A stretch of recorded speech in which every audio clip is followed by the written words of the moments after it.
మనం చూడబోయే సైట్ వచ్చేసి ఎకరం 30 గుంటల సైటు. మనకు ఇది ఈస్ట్ ఫేసింగ్లో ఉంటుంది. రెడ్ సాయిల్తో కూడుకున్న సైట్ అండి.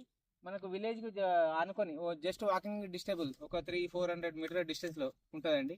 మనకు ఇది ఇక్కడ నుండి Jangaon to Siddipet highway just 4 kilometre distance ఉంటుంది. ఇది సాంక్షన్ బీటీ రోడ్ అండి.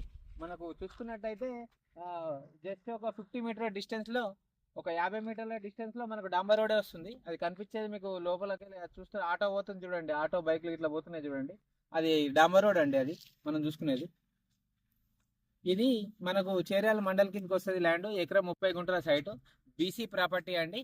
మనం చూసుకున్నట్టయితే సైటు స్క్వేర్ షేప్లో ఉంటుంది ల్యాండ్. మనకు ఎగ్జాక్ట్లీ రెడ్ సాయిల్ ల్యాండ్ అండి. మనకు ఈస్ట్ ఫేసింగ్ ఉంటుంది. మనకు చేర్యాల మండల కేంద్రానికి వచ్చి జస్ట్ 4 కిలోమీటర్ డిస్టెన్స్. కొమరల్లి టెంపుల్కి వచ్చేసి మనకు 8 కిలోమీటర్ డిస్టెన్స్ ఉంటుంది.